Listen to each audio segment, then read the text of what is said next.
Assalamualaikum warahmatullahi wabarakatuh. Selamat pagi anak-anakku sekalian. Alhamdulillah kita bisa melanjutkan pembelajaran hari ini. Hari ini kita akan belajar tentang pengertian atau tentang seni patung.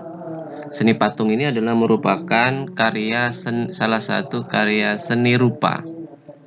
Salah satu karya seni rupa, di mana sebelumnya kita sudah belajar bahwa karya seni rupa itu ada dua macam.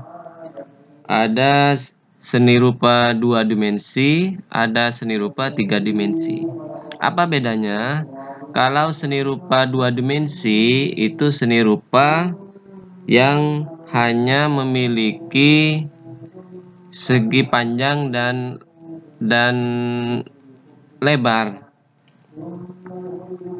segi panjang dan lebar. Misalkan gambar atau batik, lukisan itu kan hanya panjang dan lebar. Itu dinamakan dengan seni rupa 3 dimensi.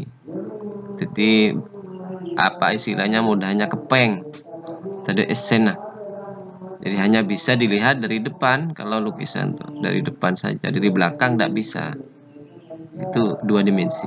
Kalau seni rupa 3 dimensi itu memiliki tiga sisi, ada panjang, ada lebar, ada tinggi. Jadi memiliki volume kalau dalam, jadi beda esen lah itu. Dalam hal ini seperti patung kan ada isinya, beda bungkol lah. Ada sisi tinggi, ada panjang, ada lebar, ada tinggi, atau memiliki volume atau isi. Jadi di depan bisa dilihat, di samping bisa dilihat, dari belakang juga bisa dilihat. Maka apa yang dimaksud dengan patung? Patung adalah merupakan ekspresi dari ide yang dituangkan ke dalam bentuk visual 3 dimensi dengan media padat. Atau kalau dalam pelajaran buku pelajaran kelas 6 itu, patung adalah karya seni 3 dimensi.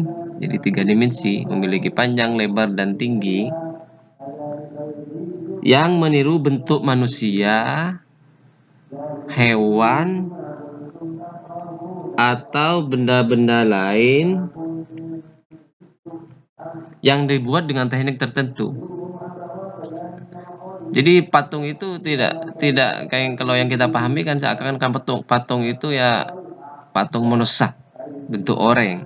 Padahal tidak. Patung itu bisa tiruan manusia, bisa tiruan hewan, bisa tiruan benda-benda lain. Yang penting memiliki volume, ada panjang, ada lebar, ada tinggi, ada isinya. Beda isen, tak kepeng isi. Berdasarkan tujuan pembuatannya, patung itu ada 6 macam. Ini jenis-jenisnya, macam-macam patung. Yang pertama, patung religi. Patung religi itu patung yang dibuat sebagai sarana untuk beribadah atau bermakna religius. Dalam hal ini anak-anak mungkin dalam agama lain seperti Buddha, Hindu kan ada patungnya.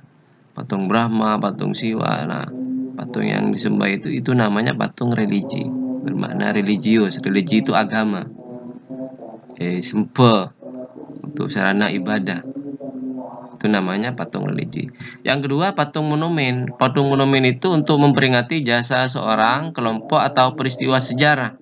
Sebagai patung misalnya patung Soekarno, untuk mengenang jasa-jasa presiden pertama Indonesia. Patung Bung Tomo kalau di Surabaya itu untuk mengenang sejarah peristiwa pahlawan yang di Surabaya itu, pahlawan merdeka. Atau ada patung gambar peristiwa penjajahan, orang digambar di tembok kemudian berbentuk orang-orang perang, itu namanya patung monumen namanya, untuk mengenang jasa seseorang. Patung monumen itu patung bersejarah. Di Pamekasan namanya dibuat ada patung Arek Lancor. Nah, itu namanya patung monumen, anak untuk mengenang sejarah. Kemudian yang ketiga, patung arsitektur, yaitu patung yang berfungsi dalam konstruksi bangunan. Membuat bangunan diberi patung, misalkan di sisi tiangnya bentuk diberi jema-jema, diberi apa, diberi gemperan, diberi ngorengan, berfungsi dalam konstruksi bangunan tiangnya umpamanya atau di atas di gentingnya dikasih apa sebagai konstruksi bangunan. Yang keempat, patung dekorasi. Patung dekorasi itu sebagai hiasan bangunan atau memperindah lingkungan.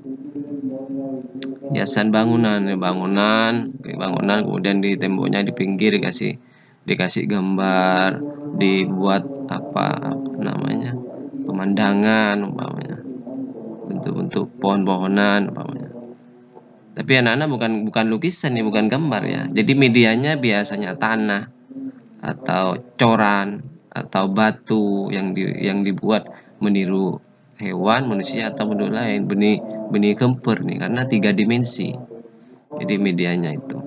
Yang kelima, patung seni. Patung yang diciptakan untuk dinikmati keindahan bentuknya, hanya sekedar untuk memperindah kebaik bentuk tiruannya, kebaik dari tanah, bentuk pemandangan, bentuk hewan, bentuk tumbuhan, atau dari coran atau betok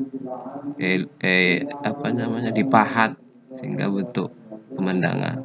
Yang keenam, patung kerajinan, yaitu patung hasil karya kerajinan. Patung yang dibuat biasanya untuk kerajinan, biasanya untuk oleh-oleh atau diperjualbelikan. Itu namanya patung kerajinan. Ini adalah 6 macam patung atau jenis-jenis patung berdasarkan tujuan pembuatannya.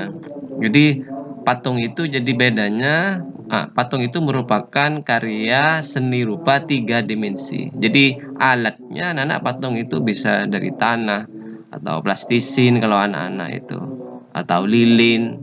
Jadi padat ini ya, medianya buat padat, bukan seperti gambar itu.